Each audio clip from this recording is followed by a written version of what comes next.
you got a couple decades left. Are you going to ever run for president or be in politics? I mean, we're looking at a candidate who has a fraction of the business success you have, none of the statesman-like, behavior, none of the vision, none of the ability to get people to work together. And he's the leading candidate, and he's going to win, it looks like. I mean, it's a pretty disturbing state of America that a reality TV star can win.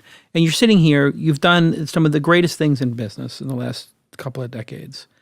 Why would you not go in there and try to help? Well, Bloomberg did. Why wouldn't you go actually be in politics, run for office? Why wouldn't you do that, I respect Steve? people do, including Bloomberg and many others. For me, I think the portfolio I have, led by Revolution, Case Foundation, and being this kind of behind the scenes, kind of bridge builder on policy is a great portfolio. Keeps me pretty busy, and I do feel like I'm having. I know it keeps you busy, but don't you have a moral obligation?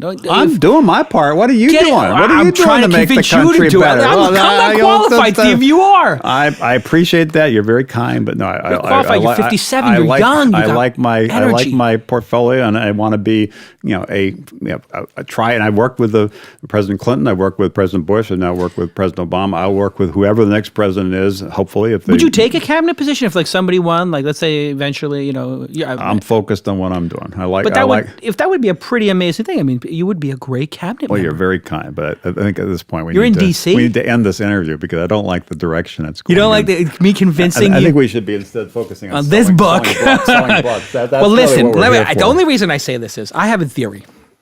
Right now, which is if you look at what this country needs, it's entrepreneurship. It's out-of-the-box thinking. It's being able to lead. And the politicians, we've all grown these amazing businesses. That was the huge opportunity. But we did such a good job building these businesses. Capital markets so efficient. Business is growing so well.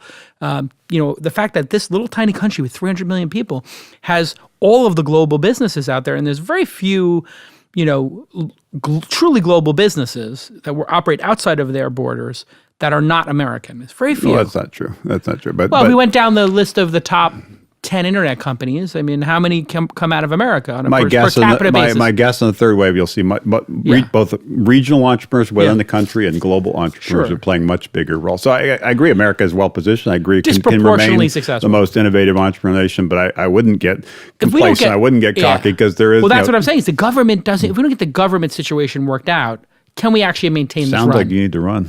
Can we maintain the run, though? Do you think? I think we can maintain the run, but it's going to be a challenge. We got to get the government dialed in. We got to get the government dialed in, but we also need to get the folks in places like this place to focus on these issues and engage with the government, not just complain about it, not just admire the problem, jump in and fix the problem. Like Megan Smith, who, by the way, Megan Smith was part of the Greenhouse. She was part of the Greenhouse. With Planet Out, which was the first LGBT. Probably 25 years ago. You guys backed that. We did back that. You took heat for that, didn't you? At that time, a little bit of heat for backing a gay enterprise in the 90s, late 80s, early 90s, whenever that happened, early 90s. Right thing to do. The right thing to do. All right, listen. Everybody buy the book. I'm saying it right now. Steve Kast for president, honestly. No, seriously. I mean, it's like you, Sheryl Sandberg, Mike Bloomberg. You just look at this cohort. I like the Sandberg-Bloomberg suggestions. I would continue to promote those. I like the Sandberg case. Wow. I think she would be a great president or a vice president. You would be a great vice president. I don't know. That's a pretty powerful Bloomberg said he wouldn't do it. Did you ever talk? Are you ending this interview? I'm kind of winding it down here. Let's cut. What about the... Why did you talk to Mike Bloomberg about running? Did you give him like a push and say, "Hey, Mike"? I talked about it, but I'm not going to say what I said. But I do know Mike. I have great respect for him. That would have been so great if he ran, wouldn't have been? You would have loved it. Who would have been the best candidate? Why didn't he do it? Do you think? I don't think he saw a path to win. He didn't see a path to win. I think he said early on that depending on how things shaked up on both the Republican and Democrat side, he was open to it.